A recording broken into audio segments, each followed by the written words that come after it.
So if we choose love, if we choose healing, if we choose our birthright, that we want to be on a journey of love, then things start coming our way. We start seeing, experiencing them differently than we would have had we chosen something else.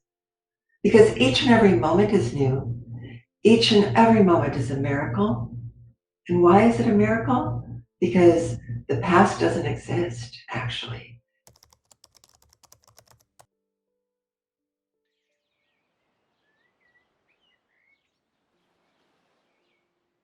I feel like I want to say a little bit more about myself, and then we'll go into a prayer and we'll see what the divine has for us today.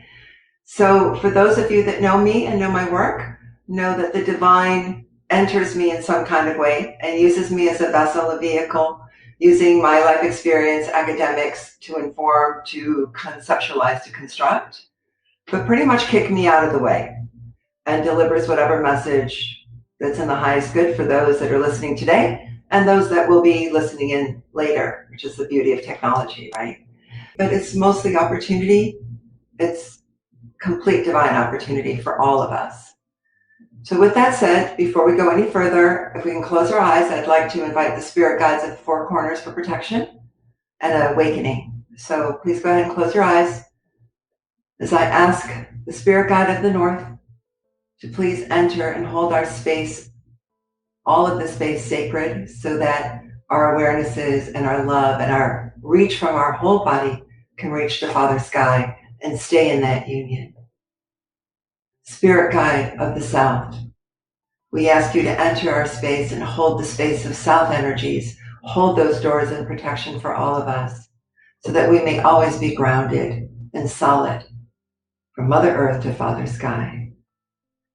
Spirit guide of the East, we ask of you to hold our brain, our conscious, our intellect in awakened state so that it can always listen to the heart energies of the divine, but always be in navigation and clarity in the way that we need it each day.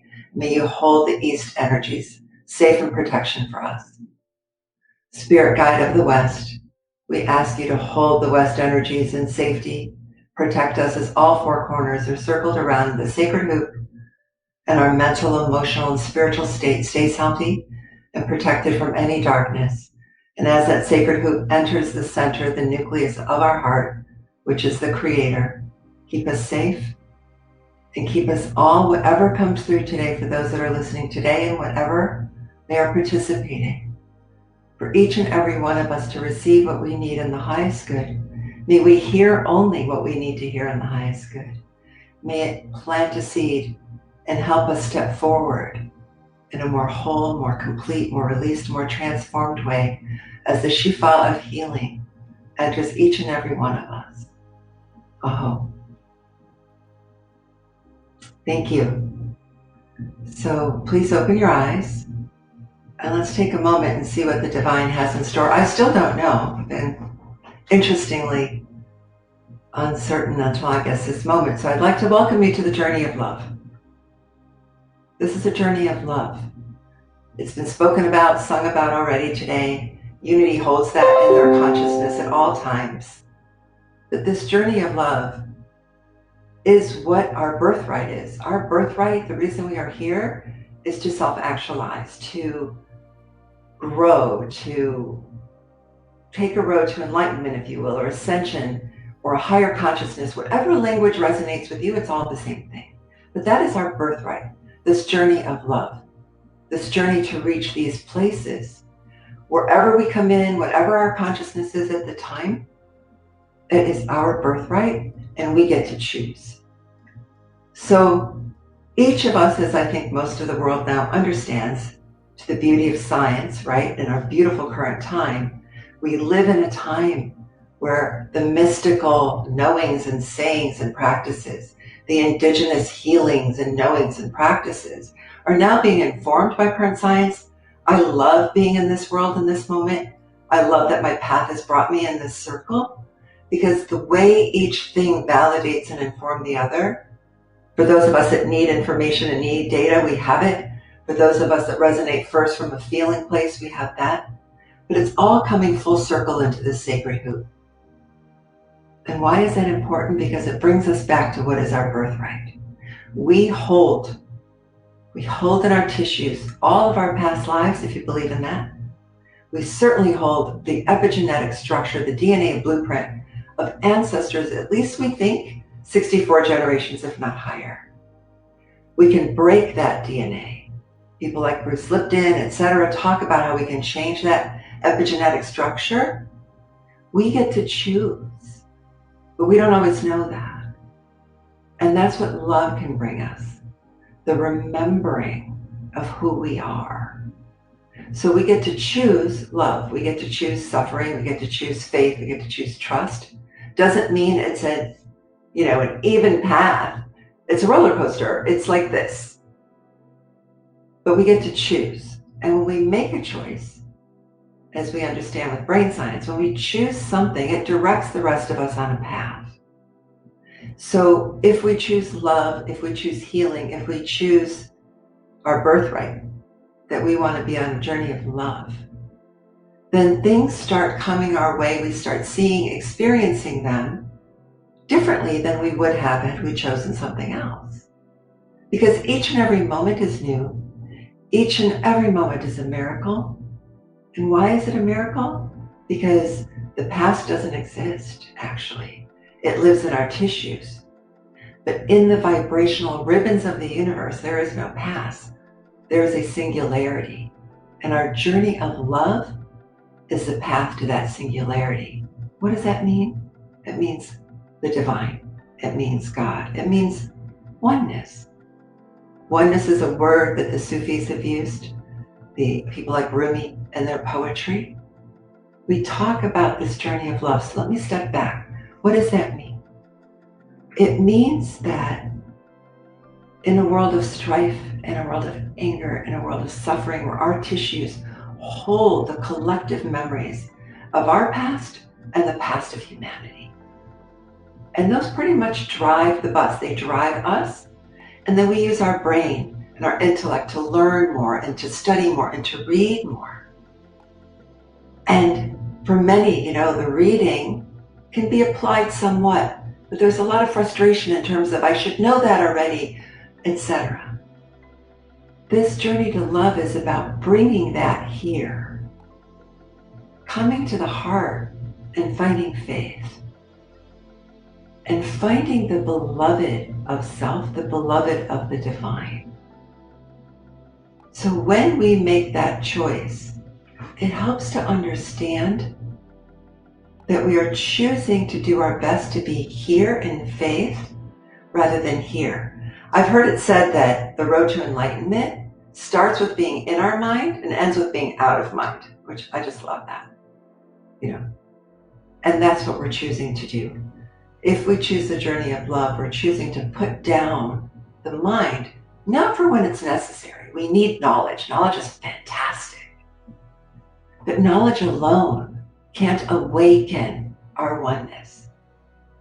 Knowledge can inform that, give us parameters, give us constructs. We get to know that the brain can change when we're in prayer and meditation. That's exciting knowledge because it helps feed our faith. But just knowing that alone isn't enough, right? So how do we do that? So if we take that kind of information and we go back to the beginning of what's most important, our birthright. Our birthright is awakening. Our birthright is coming full circle back to ourselves, which is back to God, which is back to our expression. That we get, each of us are an expression of God, as if the leaves on a tree. We get to come back into the trunk, through the roots, into the seed. And that is what we are striving for those that choose that. But humanity as a whole is doing that anyway. So then we have the pandemic. It's a spiritual shakeup. We get very compliant. Humans, we just kind of mull along. We have our experiences. There's a lot of repeat in one way or another. And then the years just go by. And it isn't until there's a shake-up, to just literally shake us up, that we do this. And yes, there's the socio-political, socio-economic aspects, which isn't our talk today. The spiritual piece is there has been, on a global scale, a pressure on humanity to find what's under the rocks for us as individuals. Old hurts, old traumas, and it's erupting inside of us. I see it every day in my practice. It's been phenomenal. I've seen it in myself. I've seen that which is still unfinished just show up so big, exaggerated, if you will. And I truly believe that this pandemic time is about that accelerated pressure to bring forward in exaggerated ways things that are holding us back, things that are holding us away from our journey of love. And then we're seeing it happen all around us, the violence, the anger, the hurt. Of course, there's so much of that. But what do? We have to start here. We have to start in forgiveness of self. I believe, let me get the I out of here, sorry, corrected. The truth is water. Truth comes from the heart. When truth is lived, which is we are wounded, we have suffering. Suffering takes us out of grace. It takes us out of our heart.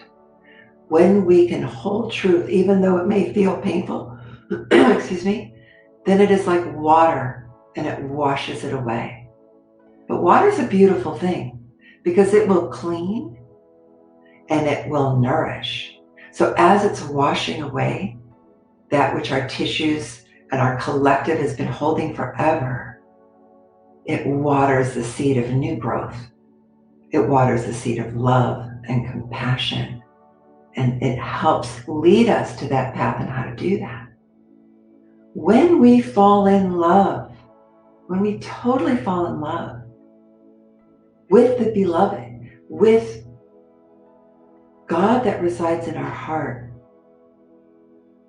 then we are in full inspiration and truth, and we can't be in suffering. Suffering will come, it will show itself, we will honor that. I'm getting that this is correct. We will honor that. And like the water of truth, it will wash away and it will bloom further. The beautiful, beautiful roses and flowers and everything that is life. Now remember truth. When truth comes and it's watering the roses and it's watering the rose bush, this is from a story of a 13th century mystic that is being delivered. When it's watering the rose bush, it doesn't differentiate between the thorn and the rose. We do, because the thorn hurts us and we want to see the beauty of the rose. We make that distinction.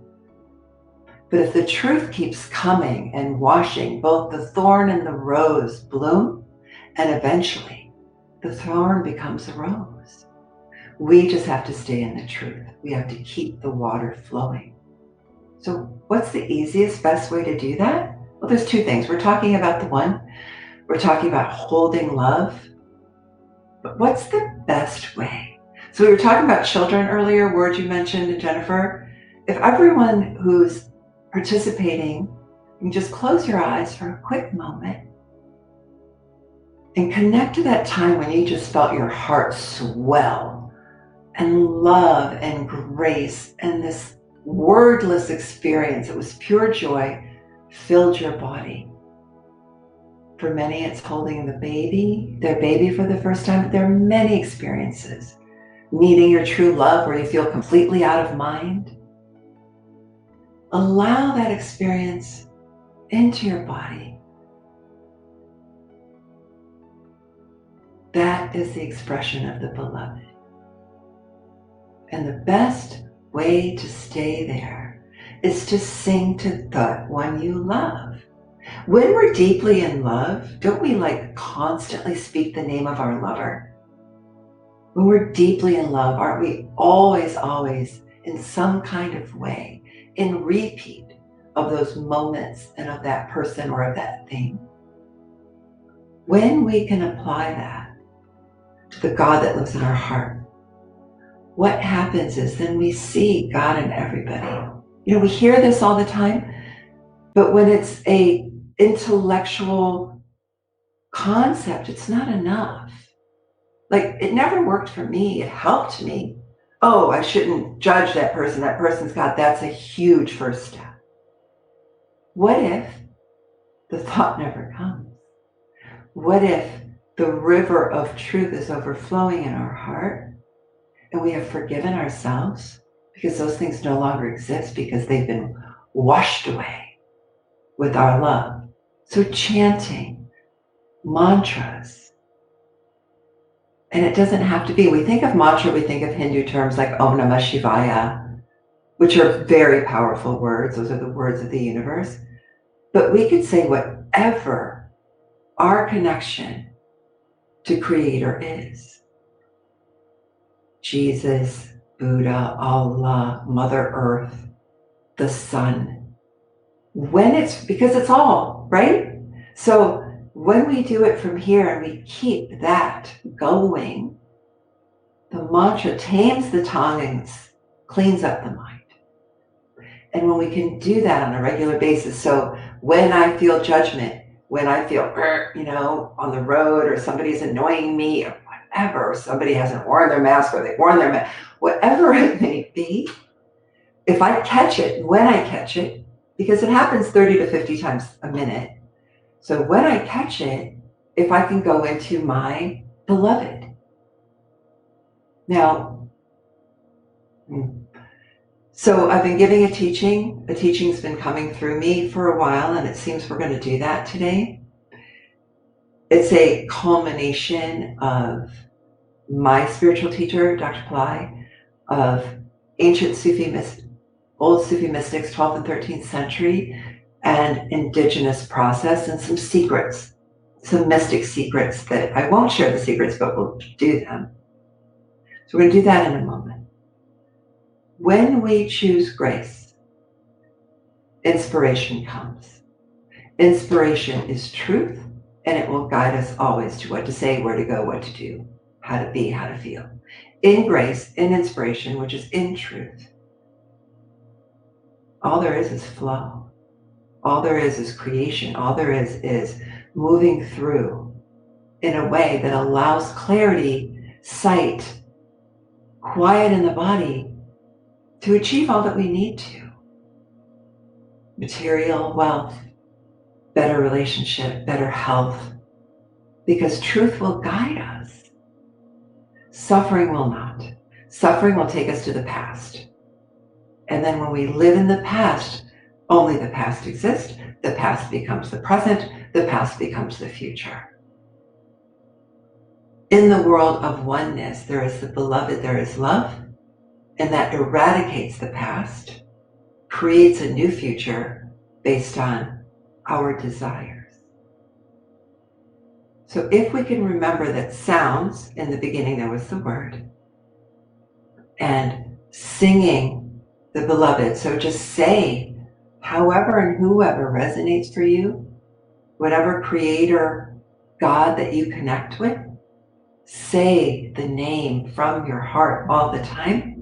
And then I'm going to give you an exercise to change the brain from the past, bring us into the heart. But literally, we know that these sounds will completely eradicate old patterns of trauma thoughts and awaken new thoughts. So back here is the cerebellum, and that's where compassion lives in our brain, and it's connected to our heart. So for 3 minutes, we're going to do this chanting. So if everybody could please close your eyes.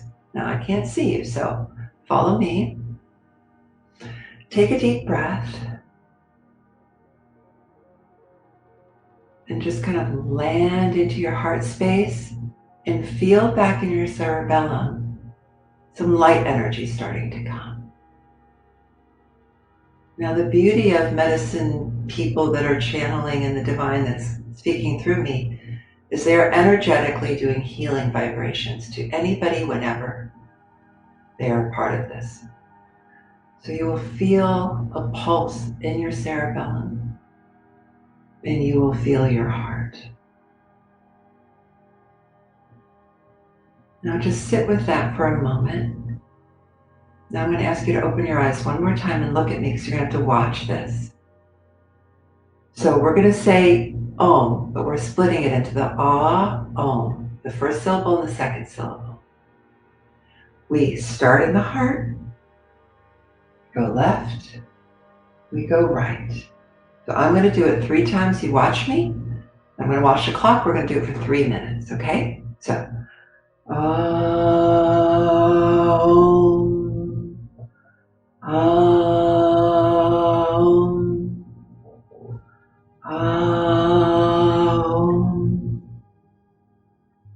So the movement, the sound, and all the elements combined, you now get to be the master of awakening that beloved energy. So work with me, close your eyes, start in your heart, then you go left, and I will watch 3 minutes.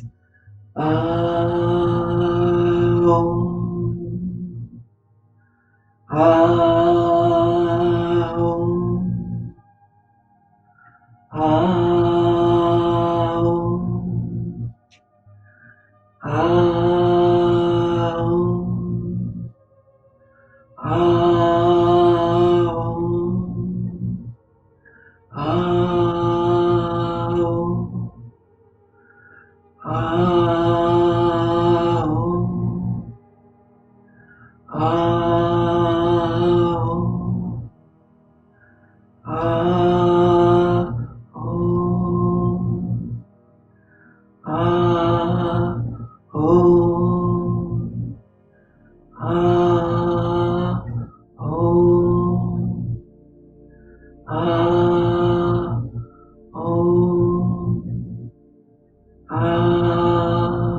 Om,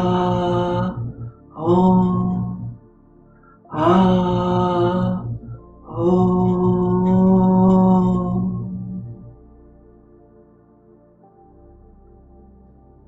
This secret, which in combination of pieces from the greatest masters that I'm so privileged and honored to be able to share, will change your life.